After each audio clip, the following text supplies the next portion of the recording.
Si vous maximisez la grâce, la première chose que le Saint-Esprit commence à toucher, ce sont vos désirs. Vos désirs. Il travaille sur vos désirs. Il travaille sur vos aspirations. Il travaille sur vos appétits.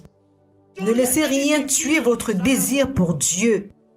Je ne sais pas quel mot utiliser. Je vous disais pendant les 10 heures. Ce n'est pas facile de raviver le feu spirituel. Oh Saint-Esprit, aide-moi. Le feu spirituel est la chose la plus facile à éteindre. Il s'éteindra simplement. Vous qui aviez l'habitude, vous ne pouviez pas quitter votre maison sans lire 4 chapitres de la Bible. Vous allez tout simplement vous rendre compte que cela s'est éteint.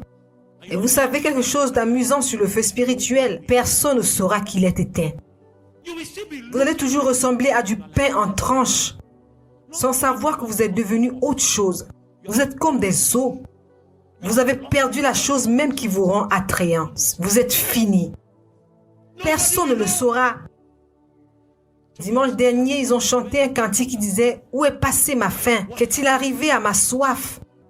Même si je parle toujours en langue et que je prêche devant les hommes, mon lieu secret s'est fatigué et il s'est éteint. Le Saint-Esprit est celui qui continue de mettre du bois dans votre feu. Mettre du bois dans votre feu. Quand vous êtes découragé, il est cette voix de réconfort qui vient murmurer. Les pleurs peuvent durer toute une nuit. Il dit continue d'avancer. Ça peut sembler que vos compagnons ont tout et que vous n'avez rien. Mais celui qui a Jésus, Jésus est un grand trésor. C'est ce que le Saint-Esprit va commencer à vous rappeler. Ne connais-tu pas cet homme qui a trouvé un bon champ? Et dans ce champ, il se trouvait un trésor. La Bible dit qu'il est allé vendre tout ce qu'il avait. Le Saint-Esprit va commencer à te dire, tu peux ne pas avoir de l'argent, mais tu m'as. Mais tu m'as, moi. Ce sont des moments où vous pleurez, les larmes coulent. Satan pensera que vous pleurez parce qu'il vous afflige. Il ne sait pas que vous êtes en train de couler les larmes d'un guerrier. Les guerriers pleurent aussi, mais ils ne tombent pas en bataille. Oui, ils ne tombent pas. Ils pleurent, mais ils combattent. Ils savent qu'ils n'ont pas le droit de tomber tant que la guerre n'est pas finie. Rien. C'est ainsi que vous maximisez la grâce. Vous gardez votre désir en constante augmentation. Si votre marche avec Dieu est vraie, chers frères, ce désir est censé augmenter quotidiennement.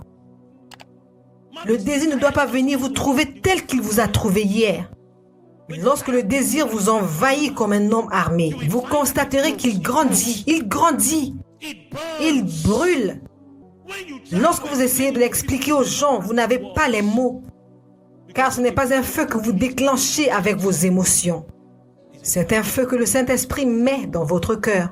C'est ce que Jérémie voulait dire quand il a dit « Je veux fermer ma bouche, mais tes paroles sont comme un feu, enfermé dans mes os. » Mon frère, c'est pourquoi certaines personnes pouvaient mourir pour Jésus. Leur désir de voir Dieu était plus grand que leur désir de vivre. Donc si vous les menaciez en disant que vous alliez enlever leur vie, ils se mettraient à rire parce qu'ainsi vous vous feriez une faveur. Si tu me tues rapidement, je vais à la maison rapidement. Car être absent dans le corps, c'est être présent avec le Seigneur. Alors on ne pouvait pas les menacer avec la mort. Car il y avait une fin plus grande que les choses de ce monde. Frère, ne deviens pas esclave de la façon dont il prêche l'évangile de la prospérité dans notre génération. Ne deviens pas esclave de ton désir de réussite au point de tuer ton amour pour Dieu. Tuer ta soif pour sa présence. Certains d'entre vous maintenant, vous ne pouvez même plus vous reconnaître. Vous n'étiez pas comme ça avant. Vous ne pouvez plus vous reconnaître.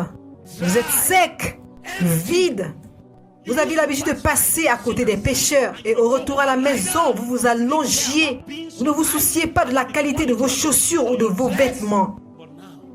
Maintenant, vous êtes submergé parce qu'un de vos camarades de classe avec qui vous avez obtenu votre diplôme a trouvé un travail et est parti à l'étranger. Et maintenant, vous avez commencé à vous mesurer avec de mauvais indices. Il n'y a rien de mal à trouver un travail et aller à l'étranger. Souvenez-vous, dans cette course, ton concurrent n'est pas ton frère. Je dois demander à une jeune fille ce soir, Il y a une fille en particulier à qui je m'adresse ici. Où est partie ta soif pour Dieu? Qu'est-ce qui est arrivé à ta soif? Qu'est-ce qui t'arrive?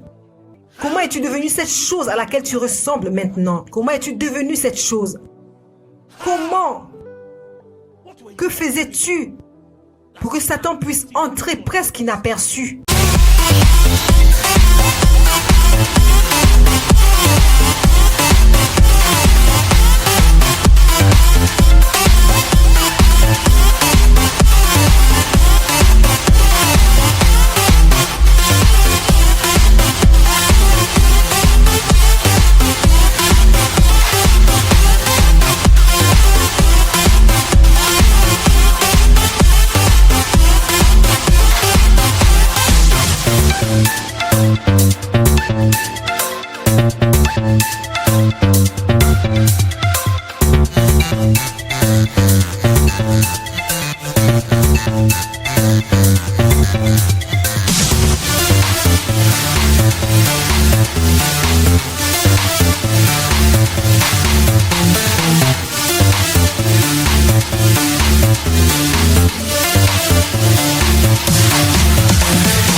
Pour voler la chose la plus importante de ta vie.